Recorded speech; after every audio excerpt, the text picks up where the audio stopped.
Escute agora o MP Conecta, o podcast que liga você ao Ministério Público da Bahia. Olá, eu sou Gabriel Pinheiro e este é o MP Conecta. No programa de hoje, nós vamos conversar com a promotora de justiça Rita Tourinho, titular da 2ª Promotoria de Defesa da Moralidade Administrativa. Doutora Rita, bem-vinda. Quando nós falamos sobre Ministério Público e defesa da moralidade administrativa, o que é que se entende dessa questão? Bom, inicialmente eu queria cumprimentá-lo, Gabriel, dizer que é um grande prazer estar aqui com vocês e ter essa oportunidade de falar um pouco sobre a área de defesa do patrimônio público, do Ministério Público, né? E é bom falar sobre esse assunto porque se criou uma visão equivocada que vem há um tempo atrás, que a defesa do patrimônio público está diretamente associada só ao combate da improbidade administrativa, né? Tanto que muitos falam assim, olha, é a área de improbidade administrativa, é promotor de improbidade. Mas veja só, não é isso. A defesa do patrimônio público, ela é bem mais ampla, né? Ela envolve a questão de controle da atuação administrativa no que diz respeito às suas relações contratuais, sem envolver a questão de responsabilização de agente público. Por exemplo, é uma questão de exigir a nulidade de um contrato, né? O acompanhamento das questões de concurso público são muito fortes nessa área de defesa do patrimônio público e questões também que são levadas pelos cidadãos ao próprio setor, como, por exemplo, questionamento com relação ao funcionamento de serviços públicos, né? E muitas vezes o mau funcionamento do serviço público está ligado à própria postura da administração pública. Então, assim, quando nós falamos de defesa do patrimônio público, a defesa do patrimônio público não é só a defesa do erário, não é só uma defesa do valor econômico que está envolvido nesse patrimônio, mas é uma defesa do patrimônio moral, da garantia de princípios, né? A garantia da eficiência da atividade administrativa, a garantia da impessoalidade da atuação administrativa, a garantia da publicidade dos atos da administração pública. Então, ela é bem mais ampla, porque quando a gente fala de defesa de patrimônio, fica parecendo que é uma defesa de uma parte econômica, e não é isso. Também não é uma atuação somente voltada para a questão de responsabilização de agentes. Nós trabalhamos com isso? Trabalhamos também, mas isso é apenas um viés desse grande aspecto que é a defesa do patrimônio público. A senhora falou aí dessa questão mais ampla. A saúde, por exemplo, não tem uma questão direta com a improbidade necessariamente, mas também é contemplada na área de defesa. Exatamente. É bom que se saiba que essa defesa do patrimônio público, ela acaba tendo uma interlocução com outras atuações dentro do Ministério Público. E a saúde é uma outra interlocução dessa natureza. Por exemplo, lembre-se que na época da Covid se criou um grupo, né, que estava trabalhando, né, e era interdisciplinar. Trabalhou a saúde e o patrimônio público em conjunto, que era o GT, né, do coronavírus, que foi exatamente duas áreas ligadas, patrimônio público e saúde. Então, nós temos essa interface, sim, na área de saúde, no que diz respeito ao controle dos contratos realizados na área de saúde, né? Na questão também da admissão de pessoal na área de saúde. Então, a interface do patrimônio público com a saúde, ela é, assim, bem ampla, no que diz respeito tanto à questão, agora mesmo nós estamos tratando da questão dos fiscais da área de saúde, né? Que está tendo um problema com relação a nessa relação do município, isso está com patrimônio público.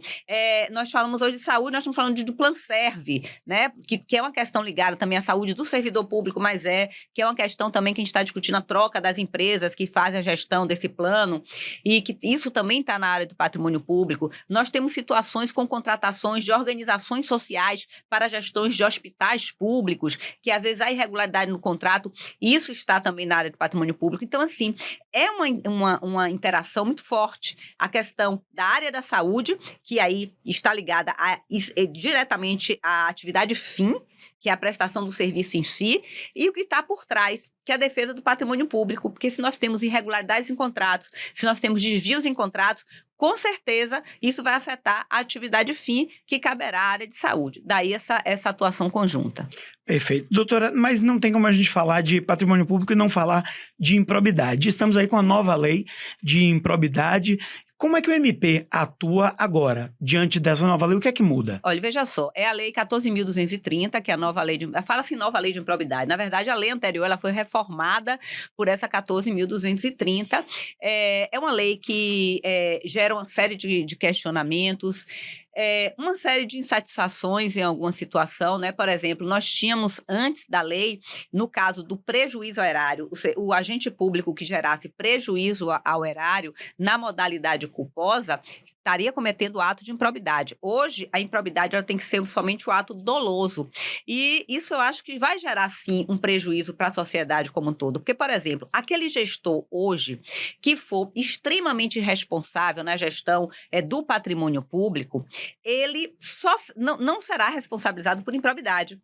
E, a depender do gestor, ele não será responsabilizado. Muitos falam, ele não vai ser responsabilizado por improbidade, mas vai ser responsabilizado em outra seara. Por exemplo, um secretário municipal, vamos dar um exemplo, ele não será. Eu vou dar até aqui um caso prático. Por exemplo, nós tivemos uma situação de uma ação contra um servidor municipal, que era um secretário municipal, que ele simplesmente deixou algumas máquinas que foram adquiridas, deixou assim no lugar, fora de um local coberto, numa área aberta, porque simplesmente essas máquinas não ingressaram no local, ou seja, o local foi subdimensionado, as máquinas não entraram, e isso ficou lá.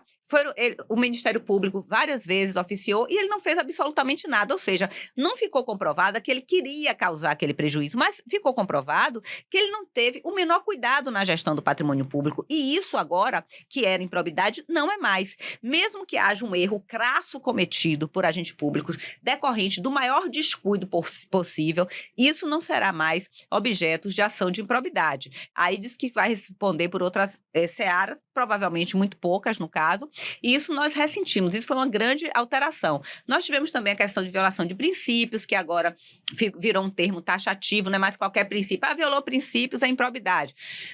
Virou o artigo taxativo, você tem que demonstrar. Então, assim, tiveram algumas alterações. Agora, não vamos falar só das alterações ruins, tiveram alterações boas.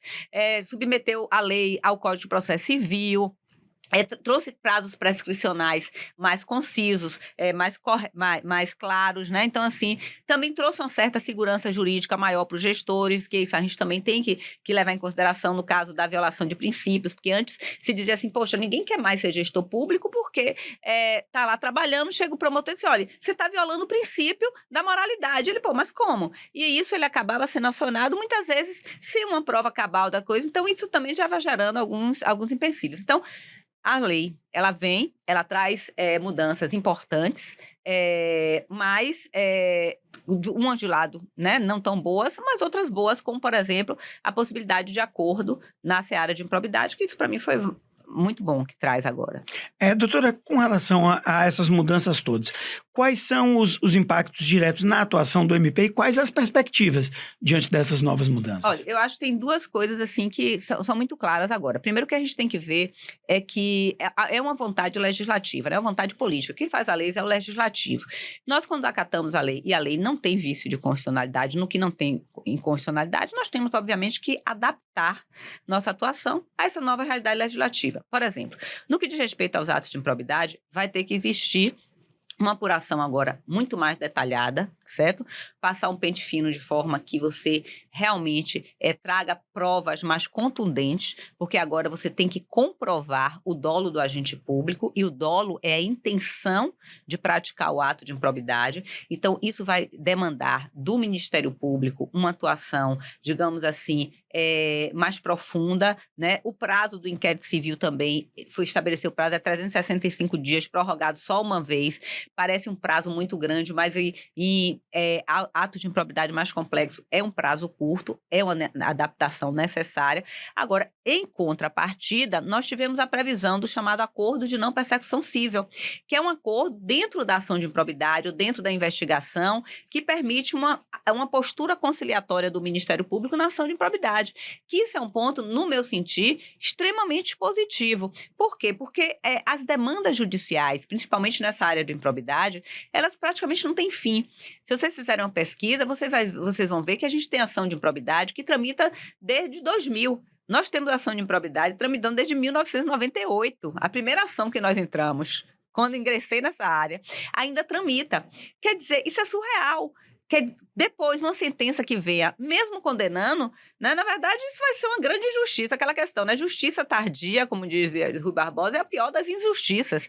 E nós concordamos com isso. Então, a possibilidade de você ter essa postura conciliatória dentro da própria improbidade administrativa, isso é um ponto de vantagem que também tem que ser aproveitado pelo Ministério Público. E essa questão conciliatória, ela já começou a ser aplicada? Já foram firmados acordos? Já se encaminha nesse sentido o trabalho dos membros? Olha, já sim. Nós estamos, inclusive, agora buscando, junto ao Tribunal de Justiça, isso já está muito encaminhado, isso é importante que se diga, um mutirão, exatamente para buscar a formalização desses acordos nas ações de improbidade.